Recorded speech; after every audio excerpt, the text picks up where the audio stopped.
할렐루야. 11월 7일 토요일 십자가 말씀 묵상을 함께 나누시겠습니다.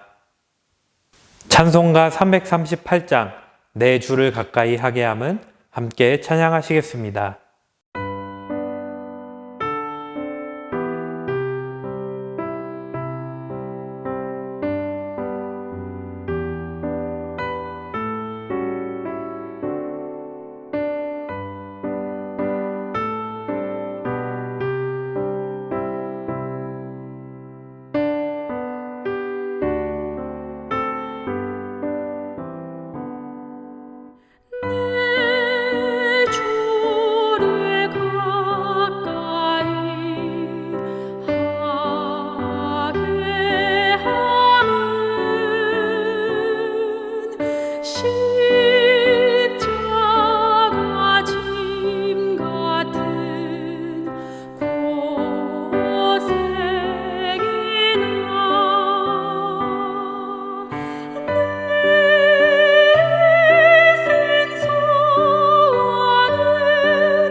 오늘 우리에게 주시는 하나님의 말씀은 창세기 3장 14절에서 15절의 말씀입니다.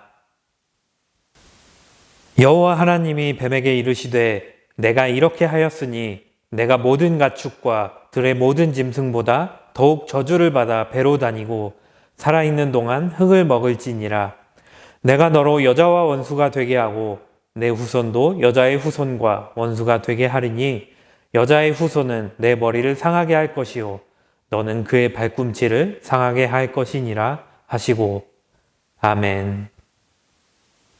할렐루야. 이제 시작된 11월 가운데에서도 하나님의 따뜻한 사랑과 평화가 여러분의 삶 가운데 가득하시기를 기도합니다. 오늘의 말씀은 창세기 3장 14절에서 15절의 말씀입니다. 이 말씀은 선악과를 먹게 된 아담과 하와를 하나님이 만나시고 그 다음에 하나님께서 뱀에게 저주를 내리시는 말씀입니다. 선악과를 먹은 아담에게 하나님께서는 선악과를 먹었냐고 물어보셨습니다. 그러자 아담은 하와가 주어서 먹었다고 대답했습니다. 또 선악과를 먹은 하와에게 하나님께서는 왜 선악과를 먹었냐고 물어보셨습니다. 그러자 하와는 뱀이 나를 꿰어서 선악과를 먹었다고 대답했습니다. 오늘의 말씀은 이 직후에 하나님께서 뱀에게 곧바로 저주를 내리시는 말씀입니다. 먼저 14절의 말씀을 통해 하나님께서는 뱀이 살아갈 앞으로에 대해서 저주를 내리십니다. 이제 뱀은 사람을 꼬드겨서 하나님의 말씀을 어기게 만들었으니 평생 땅을 기며 살아가게 될 것입니다. 땅에 붙어 땅을 기어다니며 살아가게 될 것입니다. 또한 뱀은 이제 흙을 먹으며 살아가게 될 것입니다. 여기에서 흙을 먹는다는 것은 히브리 사람들에게는 최고의 저주에 해당하는 말이었습니다. 그러니 이제 다른 살아있는 무엇이 아니라 자신의 살아감에 있어서 아무런 도움도 되지 않는 흙만을 먹으며 살아가게 될 것이라고 하나님께서는 뱀을 저주하십니다.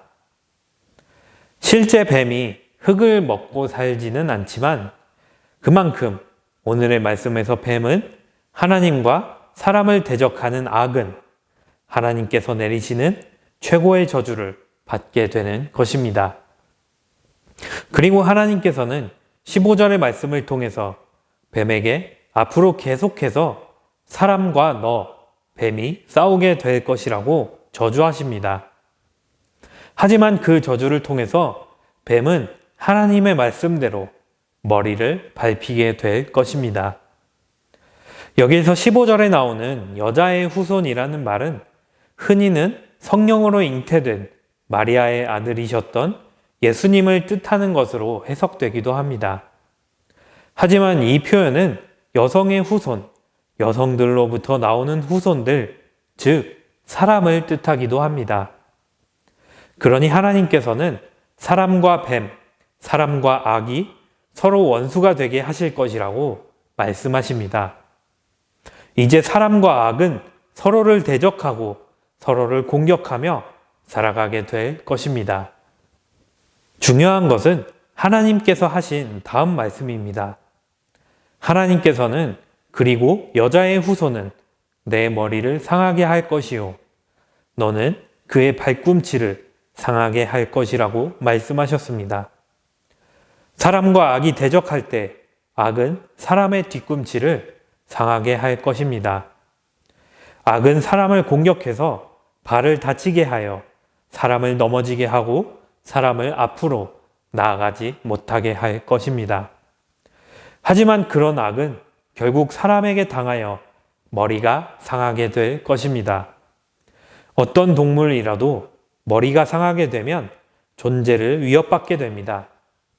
그러니 하나님께서는 사람이 악을 대적할 때 악의 존재를 위협하여 결국 악을 이겨내며 떨쳐낼 수 있을 것이라고 선언하신 것입니다. 여러분, 하나님께서 뱀에게 내리신 저주는 이렇게 악과 사람이 서로 대적하지만 사람이 악을 이겨내는 것으로 끝이 나게 됩니다. 사람이 악에게 공격을 당해도 악이 우리의 발꿈치를 상하게 하더라도 사람은 다시 일어날 수 있습니다. 하지만 악은 사람에게 머리를 공격당하여 그 존재를 위협받게 될 것입니다. 결국 사람은 하나님께서 악에게 내리신 저주를 통해 악을 이겨낼 수 있는 것입니다. 사랑하는 여러분, 하나님의 말씀으로 악을 이겨내고 승리하시기 바랍니다.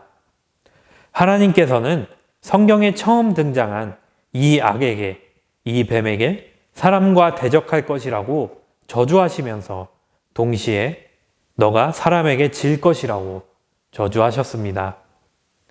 우리가 하나님의 말씀을 믿고 하나님의 말씀을 의지한다면 우리는 악을 이겨낼 수 있을 것입니다. 악은 우리에게 하나님의 말씀을 지키지 않도록 속삭일 수 있습니다. 하지만 우리가 하나님의 이 저주, 뱀이 받은 이 저주를 기억한다면 우리는 하나님을 의지함으로 악을 이겨낼 수 있을 것입니다. 부디 오늘 뱀이 받은 저주를 기억하며 말씀으로 악을 이기고 승리하는 삶을 살아가는 여러분이 되시기를 주님의 이름으로 기도드립니다. 함께 기도하시겠습니다. 하나님, 하나님께서 뱀에게 내리신 저주의 말씀을 보았습니다. 뱀에게 최고의 저주를 내리시고 악이 사람을 이기지 못하도록 명하신 그 말씀을 기억하며 우리도 하나님의 말씀으로 악을 이기며 살도록 우리와 함께 주옵소서. 예수님의 이름으로 기도드립니다. 아멘. 함께 주기도문 하시겠습니다. 하늘에 계신 우리 아버지, 아버지의 이름을 거룩하게 하시며 아버지의 나라가 오게 하시며 아버지의 뜻이 하늘에서와 같이 땅에서도 이루어지게 하소서. 오늘 우리에게 일용할 양식을 주시고 우리가 우리에게 잘못한 사람을 용서하여 준 것 같이 우리의 죄를 용서하여 주시고 우리를 시험에 빠지지 않게 하시고 악에서 구하소서. 나라와 권능과 영광이 영원히 아버지의 것입니다. 아멘. 오늘의 기도를 함께 나누시겠습니다. 우리에게 승리를 주시는 하나님, 뱀에게 명하신 저주를 기억하며 우리가 하나님의 말씀을 의지함으로 악을 대적하게 하시고 승리하며 살아가게 하옵소서. 또한 사랑하는 하나님의 자녀 두겸이가 회복되게 하옵소서. 이 기도로 함께 기도하시며 오늘 하루를 살아가시기를 소망합니다.